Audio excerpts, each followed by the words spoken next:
আমরা যেসব মেয়েরা সংসার নামক এক জীবনের সাথে জড়িয়েছি, আমার মনে হয় না তাদের কোনো শুক্রবার ছুটির দিন বলে কিছু আছে, হোক সে গৃহিণী কিংবা চাকরিজীবী। আসসালামু আলাইকুম, সবাই কেমন আছেন? আশা করি যে যেখান থেকে বসে আমার ভিডিও দেখছেন, আল্লাহর অশেষ রহমতে সবাই ভালো আছেন। আমরাও আলহামদুলিল্লাহ বেশ ভালো আছি। এটা ছিল গত শুক্রবার দিনের ছোট্ট একটা ভিডিও, আজ আপনাদের সাথে শেয়ার করছি। আশা করি আপনাদের ভালো লাগবে। ভালো লাগলে লাইক কমেন্ট শেয়ার করতে ভুলবেন না। ফেসবুক থেকে দেখে থাকলে পেজটা ফলো দিয়ে যাবেন, আর ইউটিউব থেকে দেখে থাকলে অবশ্যই ইউটিউব চ্যানেলটা সাবস্ক্রাইব করবেন। যাই হোক, শুক্রবার দিন রান্নাঘরের কিছু মশলাপাতি শেষ হয়ে গিয়েছে, সেগুলো আবার পুরো সপ্তাহের জন্য গুছিয়ে নিচ্ছি, যেন পুরো সপ্তাহ আর এইসব নিয়ে ভাবনা না ভাবতে হয়। যেহেতু প্রতিদিনই বাসা থেকে বের হতে হয়, বাচ্চাদের পিছনে অনেক বেশি শ্রম দিতে হয়, তো দেখা যায় সেদিন আর এই টাইপের কাজগুলো করা হয় না। তো আমি তো পুরো এক সপ্তাহের আদা রসুন পেস্ট করে নিয়েছি। আসলে অনেক বেশি করে আমি একসঙ্গে কখনো পেস্ট করি না। এমনিতেও তো ফ্রিজে রেখে এগুলো খাওয়া স্বাস্থ্যের জন্য খুব বেশি ভালো না। তারপরেও কি করব, ব্যস্ত লাইফ, ব্যস্ত জীবন, যেন একটু সহজ হয় তাই এভাবে করে নেওয়া আর কি। প্রতিদিনেরটা যদি প্রতিদিন পাটায় পিষে খাওয়া যায় তাহলে তো সেটা অনেক ভালো। তো এই তো আমি এক সপ্তাহের পরিমাণে কিছু আদা রসুন পেস্ট করে নিয়েছি। এদিক থেকে রান্না বসাবো, এখন প্রায় 12টা বেজে গিয়েছে।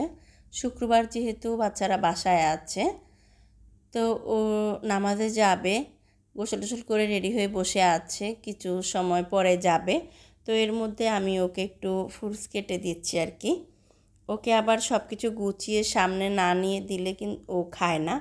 তো এই জন্য এখন একটু অবসর বসে আছে, টিভি দেখছে, কিছু সময় পরে মসজিদে যাবে। তো ওকে আমি ওর খাবারটা দিয়ে চলে এসেছি আবার কিচেনে। দুই হাতে কাজ করতে হচ্ছে, কারণ শুক্রবার দিন ছুটির দিন হলেও আমাদের কোনো ছুটি নেই। মনে হয় যেন শুক্রবার দিন আরও অনেক বেশি কাজ থাকে, বাজার থেকে শুরু করে একদম রান্না বান্না সব কিছুই অনেক বেশি ঝামেলা থাকে। আর এদিক থেকে দুপুরের রান্না বসিয়ে দিয়েছি। এখন আর আগের মতো একদম কেটে কুটে সাজিয়ে গুছিয়ে রান্না করা হয় না, কারণ হচ্ছে আমার বর্তমানে এক চুলোতে রান্না করতে হচ্ছে। আমার আগের চুলোটা নষ্ট হয়ে গিয়েছে, বেশ ভালো দাম দিয়ে সেই চুলোটা কিনেছিলাম। অল্প কয়েকদিনে চুলোটা আমার নষ্ট হয়ে গিয়েছে বলে মনটাই খারাপ হয়ে গিয়েছে। ভেবেছি এখন আর কোনো চুলোই নিব না। আপাতত এই চুলোটা বাসায় ছিল, সাথে একটা ইলেকট্রনিক চুলা আছে, এই দুইটা মিলিয়ে চলছে। সেই সাথে তো রাইস কুকার আরও অন্যান্য জিনিস আছে। আমাদের যাদের লাইনের গ্যাস নেই তারা তো আরও অন্যান্য জিনিস দিয়ে চলতে হয়, সেটা তো সবাই জানি। তারপরেও একটা চুলো নিতাম, কিন্তু চিন্তাভাবনা যেহেতু অন্য, তাই একটু দেরি করছি। আসলে মধ্যবিত্তদের যা হয় আর কি, একটু দামিও কোনো কিছু নেওয়ার আগে একটু ভেবে চিন্তে সময় নিয়ে নিতে চাই আমরা সব সময়। নিজের একটা ছোট্ট স্থান হচ্ছে, যদি ভাগ্যে থাকে, সব কিছু ঠিকঠাক থাকে, হয়তো অল্প কয়েকদিনে সেখানে উঠা হবে। তো ভেবেছি তখনই একটা ভালো চুলা নিয়ে নেব। এই চিন্তাভাবনা থেকে আর চুলো কিনা হচ্ছে না, যদিও ক্ষণিকের একটু কষ্ট হচ্ছে। ইনশাল্লাহ সব ঠিক হয়ে যাবে, সমস্যা নেই। আমরা গৃহিণীরা সব পারি। যাদের আসলে সংসারটা একটা নেশা হয়ে গিয়েছে, তারা সংসার সবভাবে গুছিয়ে নিতে পারে, সব রকম ম্যানেজ করতে পারে। আমার এই কষ্ট হয়তো আমার জন্য ভালো কিছু রেখেছে। আমার একটা ছোট্ট ফ্ল্যাট হচ্ছে, আপনাদের দোয়ায়, আপনাদের ভালোবাসায়, আল্লাহ পাকের অশেষ রহমতে যদি কখনো আমার ভাগ্যে থাকে, সব ঠিকঠাক থাকে, আমি সেখানে গিয়ে খুব সুন্দর একটা কিচেন সাজাবো, আর সেখান থেকে ছোট ছোট ভিডিও আপনাদের সাথে শেয়ার করব এই আশা করে আছি। জানি না আল্লাহ পাক কতটুকু আমার আশা পূরণ করবে। আপনারা আমাদের জন্য দোয়া করবেন, আল্লাহ যেন আমার আশা পূরণ করে।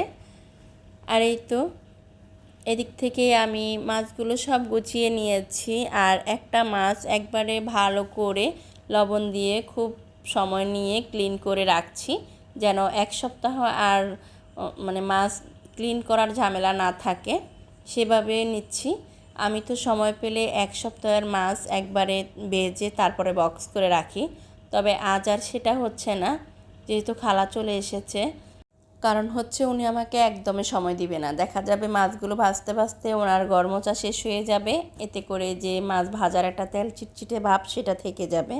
তো সেটা আমার ভালো লাগে না বলে আমি গরমোচার পরে আর ভাজা পোড়ার কাজ করি না। আর এই তো এটা ছিল বিকেলের একটা ভিডিও। বিকেলবেলা আমার ছোট্ট একটা বাগান আছে, আমি সেখানে এসেছি। আর কয়েকদিন আগে আমার আম্মা এসেছিল গ্রাম থেকে, তখন কিছু তাল এনেছে। তো তাল খাওয়ার পরে তালের বিচিগুলো এভাবে রেখে দিয়েছি, আর খুব সুন্দর এগুলোতে শ্বাস হয়েছে। কয়েকদিন পরে কাটবো আর তখন আপনাদের সাথে শেয়ার করব। আমার তো দেখে অনেক বেশি ভালো লাগছে। আমি শৈশব আমার নানার বাড়িতে কাটিয়েছি। আমার নানার বাড়ি ছিল নোয়াখালীতে। তো নানার বাড়িতে বেশ অনেক রকমের খাবার আমরা খেয়েছি, যেগুলো এখন আর চাইলেও পাওয়া যায় না।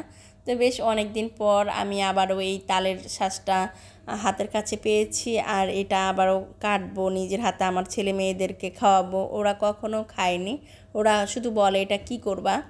তা আসলে নানার বাড়িতে খাওয়া অনেক জিনিসই মিস করি, নানা নানিকে মিস করি।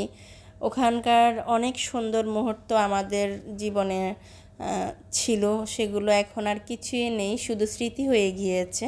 তবে বেশ খারাপ লাগে মাঝে মধ্যে, সেই সব দিনগুলো অনেক বেশি মনে পড়ে।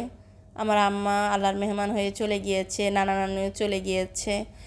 বাকি যারা আছেন তারা তাদের মতো করে ব্যস্ত আছেন, তাদের প্রজন্মকে যুগের সাথে তাল মিলিয়ে চালাতে গিয়ে তারাও শহরমুখী হয়েছেন।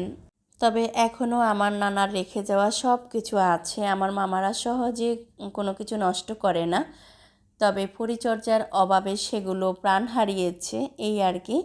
সময়ের সাথে সব কিছু পরিবর্তন হবে, এটাই স্বাভাবিক। যাই হোক, আর পুরনো দিনে থাকতে চাই না, দেখা যায় বেশি মিস করব, বেশি আবেগী হয়ে যাব। তাই ফিরে আসছি, আর আপনাদের কাছ থেকেও বিদায় নিয়ে নিচ্ছি।